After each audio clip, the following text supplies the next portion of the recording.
Our GPS data shows now that we have around 20 million cubic meters of the magma under the Svartsengi volcanic system accumulated.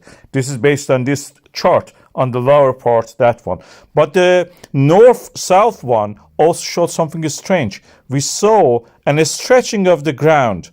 The land was moving in the unusual direction, stretching north-south instead of east-west, which was the direction that we think plate movements happening.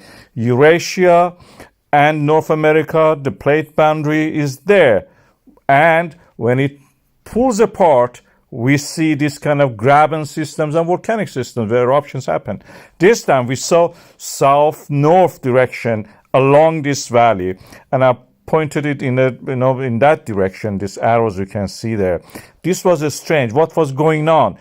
Now we had this pattern of the earthquakes looking into it, and then we see one earthquake today, which was strangely off the usual trend, and that is what I've marked here. And that is exactly on the plate boundary.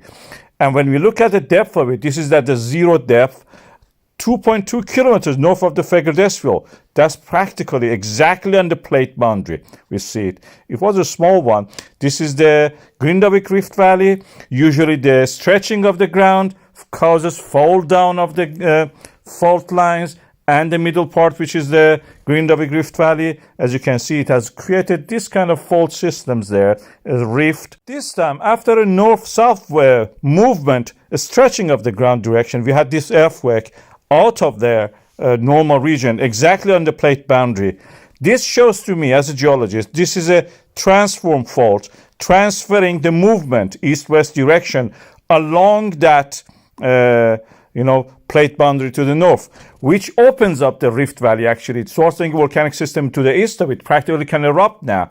It is opening up the ground, which first started by stretching north-south direction, disengaging the plates, then moving, bang, we have an earthquake. Transfer faults can move now and stretch the Rift Valley. The Rift Valley is now opening up and making the way for the magma from the Svartsengi to flow in the direction of the east and flow to the surface. Something like what we saw in the latest eruption in that area.